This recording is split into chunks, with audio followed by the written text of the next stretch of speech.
it will get data, whereas this one, it won't work. Has to have somebody to do it. So the students are the ones that do it, not me. I finished already. So that's the data part. Then after you've taken the, of course, manual, you enter the data in the computer and then turn on the program, you get the information. Okay, so semi-automatic. That's fully automatic. Okay, no human required except to turn on everything. Okay, and then turn on the processing program. Okay, so this one is what we plan, what our engineering students, ECSOs and downstairs are doing. They're trying to make this, but they're trying to make this such that here, it's all embedded. Embedded means I don't have to bring this there. I just leave it and then turn on everything. It will send the data to me, wireless. So I don't need to be there. I just turn on everything and then I just be maybe somewhere, put this in the mountains. I'm in my house, I get the data by internet. Somewhere from the mountain, somewhere close to the mountain, I should have that station that gets the data wireless. Okay, so that's what we want to build. So in Parañaque National Science, they have something like this. We're teaching them how to build it. Okay, then my grad students make this and then give to them so they can teach their students. So later we can have a network, cheaper, and then of course more people will get interested in it. Maybe technology will help. Because that's one thing. If you are aware, I guess you're aware that the air is dirty. Yes. You just don't know how dirty it is. Now you know. Okay, so with this, hopefully more people will become aware. Oh, what's that student doing? Why is he have that black box? Then he will become curious, he will ask, and then becomes more aware, and then later do something about it, hopefully. That's what we need to do. Okay, awareness. Okay, so I think that's one of the grad students is trying. If you remember, I showed you earlier the air sampler. It's also an air sampler. It just uses what?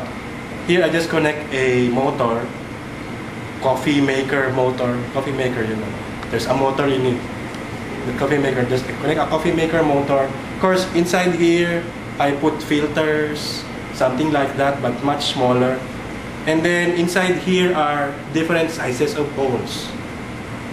Okay, then I can know, of course, one hole is for a particular size. Of course, it's going to be progressively smaller. So from this here to this here, I can get information on the size of the pollution. Okay, gets. Then again, I bring it to Ateneo to get the post weight. Okay, then I can know how much was deposited. This is more or less personal. I can use it even in the room. That thing, overkill. Okay, overkill for a room. This one, much better for a room. Magano ko isa yan. Ayun, nag-align siya. Ito yung sinasabi ko. Kaya malaki yung makikita mo doon na liwanag. Hindi accurate compared to this one. Yan yung buong bagay na yan, itong buong ito, yan yung kalahating milyon. Bale, today's price, ha?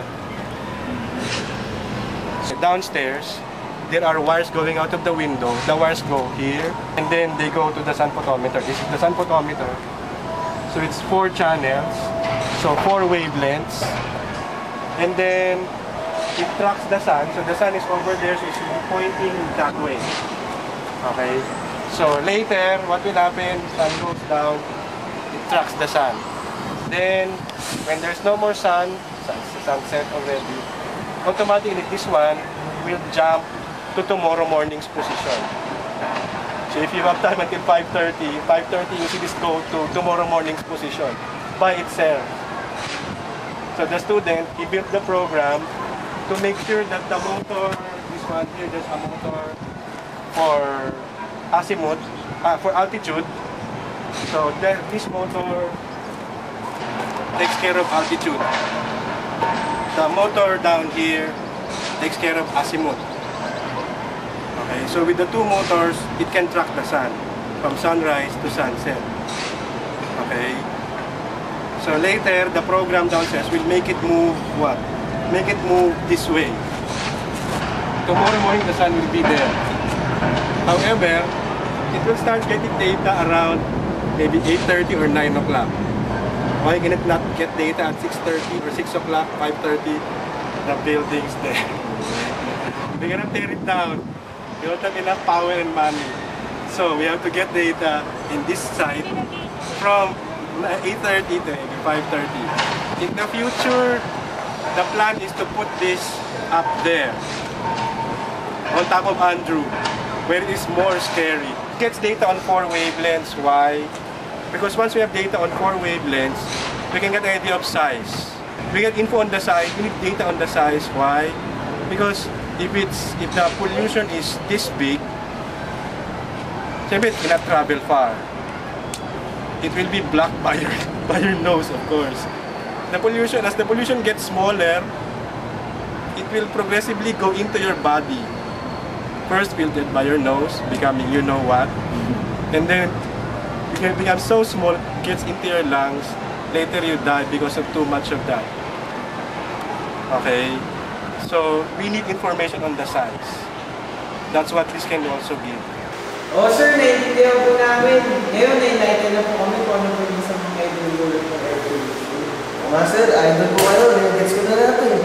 Galing yung mag-explain sir. Panalo.